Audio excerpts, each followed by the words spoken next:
പിന്നെ വേറെ ഇതൊന്നും പ്രശ്നമില്ല. എന്നെ ഇപ്പൊ ഈ ഇടയ്ക്ക് എന്തോ കമന്റ് ഇട്ടേ, അത് പറയാൻ കൊള്ളാത്ത എന്തോ ചീത്ത വേടായിരുന്നു. ചീത്ത വേട്. കാരണം ഞാൻ ഇപ്പൊ ഒരു ഇൻസ്റ്റാഗ്രാമില്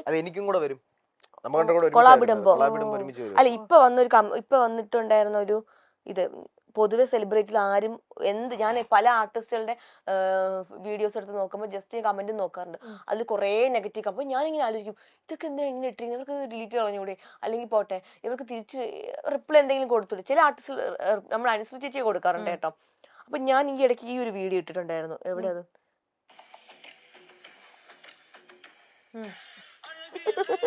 ഈ ഒരു സംഭവം, അത് അത്യാവശ്യം വ്യൂസ് ഉണ്ടായിരുന്നു.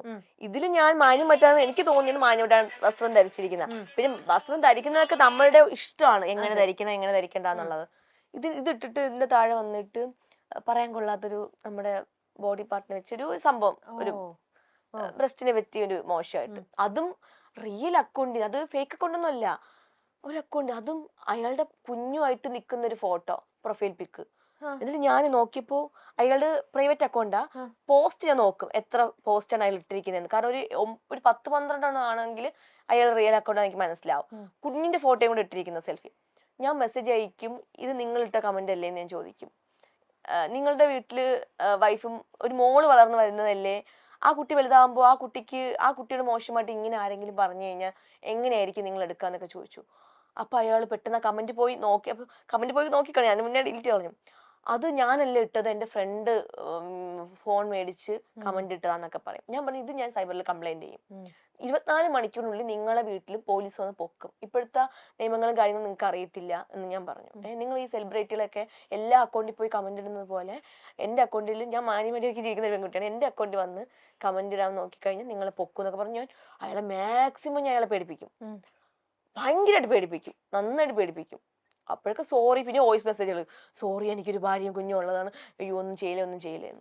കാരണം അയാൾ ഇനി ആരുടെ അക്കൗണ്ടിൽ പോയി അങ്ങനെ ഇടാൻ പാടില്ല. അപ്പൊ അങ്ങനത്തെ ഒരു എന്തെങ്കിലും അനീതി അല്ലെങ്കിൽ അൺഫെയർ ആയിട്ടുള്ള ആരെങ്കിലും എന്തെങ്കിലും ചെയ്താൽ ശരിക്കും ഈ പറയുകയല്ല, അവിടെ ഒരു ആക്ഷൻ തന്നെ കൊടുത്തിട്ടുണ്ട്.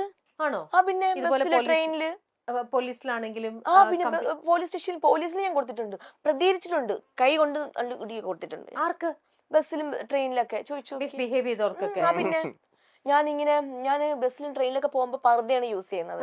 പർദ്ദയൊക്കെ ഇട്ട സമയത്ത്, ഈ ഇടയ്ക്ക് ട്രെയിനിൽ പോയ സമയത്തും ഇരിക്കുന്ന സമയത്ത് ഞാൻ പബ്ലിക്കായിട്ട് പറയാം, പല പെൺകുട്ടികളും ഒന്നും പ്രതികരിക്കത്തില്ല, പെട്ടെന്ന് അയ്യോ വേണ്ടെന്നുള്ള രീതിയിൽ അങ്ങ് ഒഴിഞ്ഞു മാറും. പക്ഷെ ഞാൻ പ്രതികരിക്കും, കാരണം എനിക്ക് അമ്മ ഫുൾ കോൺഫിഡൻസ് തന്നിട്ടുണ്ട്.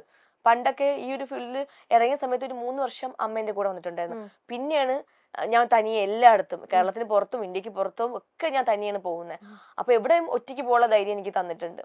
അപ്പൊ പോയ സമയത്ത് ഒരാൾ എൻ്റെ അടുത്ത് വന്നിരുന്നില്ല, ഞാൻ ഉറങ്ങുക, അപ്പൊ എൻ്റെ അടുത്ത് ഇരുന്ന സമയത്ത് ഞാൻ കൈ ഇങ്ങനെ വെച്ചിരിക്കുന്നുണ്ട്, ബാഗ് എന്റെ കയ്യിൽ വെച്ചിട്ടുണ്ട്, ഹാൻഡ് ബാഗ്. അപ്പൊ ഇയാൾ അടുത്തിരുന്നിട്ട് എന്റെ ബ്രസ്റ്റിൽ ഇങ്ങനെ തൊടുന്നതായിട്ടിരിക്കും. അപ്പൊ ഞാൻ പെട്ടെന്ന് ഉറക്കം നോക്കിയപ്പോ അയാൾ പെട്ടെന്ന് കൈ പെട്ടെന്ന് മാറ്റി. അപ്പൊ ഇയാള് പെട്ടെന്ന് മാറ്റുമ്പോൾ ഒരു കള്ള ലക്ഷണം ഒരാളുടെ ഫേസിലേക്ക് പെട്ടെന്ന് അറിയാൻ പറ്റും. ഞാൻ മാസ്ക് വെച്ചിട്ടുണ്ട്, പർദ്ദ ഷോൾ ഇട്ടിട്ടുണ്ട്, എല്ലാം ഇട്ടിട്ടുണ്ട്. ഞാൻ ആരാന്നൊന്നും അവർക്ക് ആർക്കും അറിയത്തില്ല. അപ്പോൾ ഞാൻ എന്ത് ചെയ്തു, എനിക്ക് കയ്യിൽ നഖം വളർത്തി വെച്ചിട്ടുണ്ടായിരുന്നു. എന്നിട്ട് ഞാൻ എന്ത് ചെയ്തു, എൻ്റെ കയ്യിലിരുന്ന ബാഗും ബോട്ടിലും എടുത്ത് ഞാൻ അയാളെ തലക്കടിച്ചു, മുഖത്തടിച്ചു, കൈ കൊണ്ട് അയാളുടെ പുറത്ത് ഫേസിൽ വാന്തി.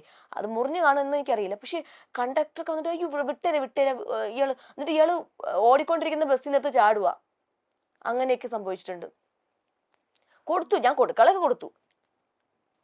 പക്ഷെ കൂടെ എന്താ എനിക്ക് ഇപ്പോഴത്തെ ഈ ഒരു സമൂഹത്തില് നമുക്ക് ഒരു പെൺകുട്ടി ആരെങ്കിലും മോശമായിട്ട് ബിഹേവ് ചെയ്ത് കഴിഞ്ഞാൽ കൂടെ നിൽക്കുന്ന ആൾക്കാരെ വെറുതെ കൈയും കെട്ടി കണ്ടോണ്ടിരിക്കുന്നു. എന്ത് മനുഷ്യരാന്തോ, പ്രതികരിക്കുന്നില്ല അവര്.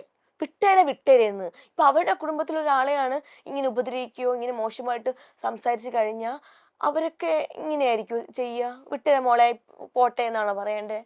അപ്പൊ അത് ചോദിച്ചിട്ടുണ്ടാവില്ലേ? ഞാനോ ഇങ്ങനെ നിങ്ങൾക്ക് എന്ത് മനുഷ്യരാണ്, കഷ്ടം എന്ന് പറഞ്ഞു. പക്ഷെ ആർക്കും എന്നെ മനസ്സിലായിട്ടില്ല കേട്ടോ. അവരുടെ താഴെ നമ്മൾ നിൽക്കേണ്ട ആവശ്യമില്ല. ഇപ്പൊ അനു പറഞ്ഞ ഈ സീരിയലിനകത്ത് തന്നെയും അനുവിനെ മാറ്റി വേറൊരു കുട്ടി വന്നു. അതിനകത്ത് തന്നെ നായകനും എന്നെ മാറ്റിയിട്ടുണ്ട്. എന്നെ അല്ലാതെ ഞാൻ പറയലേ, ഞാൻ സംസാരത്തിന്റെ പേരിൽ എന്നെ ഒരുപാട് സീരിയലിൽ നിന്ന് എന്നെ മാറ്റിയിട്ടുണ്ട്. അതുപോലെ റിയാക്ട് ചെയ്തോണ്ടും മാത്രമല്ല, ഞാൻ ഇതുവരെ ഒരു ഇന്റർവ്യൂവിലും ഞാൻ പറയാത്ത കുറച്ച് കാര്യങ്ങൾ എന്ന് വെച്ചാൽ, മുമ്പ് ഒരിക്കലും റൈറ്റർ എന്നെ എഴുതാൻ വേണ്ടിയിട്ട് കൂടെ ഇരുന്ന് എഴുതാൻ വേണ്ടി വിളിച്ചിട്ടുണ്ടായിരുന്നു. പക്ഷെ എഴുതാൻ വേണ്ടി ഞാൻ ഭയങ്കര കാര്യം, പുള്ളിക്കാരൻ 2 പെൺമക്കളൊക്കെ ഉള്ളതാ.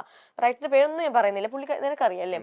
അപ്പം ഈ ഒരു ഫീൽഡിൽ എൻ്റെ മോശമായിട്ട് ബിഹേവ് ചെയ്തിട്ടുള്ളത് പുള്ളിയാണ്. ശരിക്കും പറഞ്ഞ ബിഹേവ് ചെയ്തിട്ടില്ല, സംസാരിച്ചത്. പക്ഷെ എനിക്കത് പുള്ളിക്ക് ഒരു ഫാമിലി ഉണ്ട്, ഒരു 2 പെൺമക്കളുണ്ട്. പിന്നെ കൊടുക്കേണ്ടത് ഫോണിൽ കൂടെ എന്റെ അച്ഛൻ കൊടുത്തിട്ടുണ്ട്, അത് മതി എന്ന് വിചാരിച്ചു.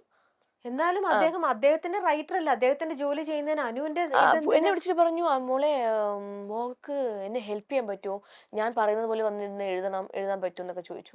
ഞാൻ പറഞ്ഞു സാർ എഴുതാൻ. അപ്പൊ ഞാൻ കോളേജിൽ പഠിക്കായിരുന്നു, 2nd ഇയറിൽ എന്തോ 3rd ഇയറിനോ. അപ്പൊ പറഞ്ഞു ശരി സാർ വരാം.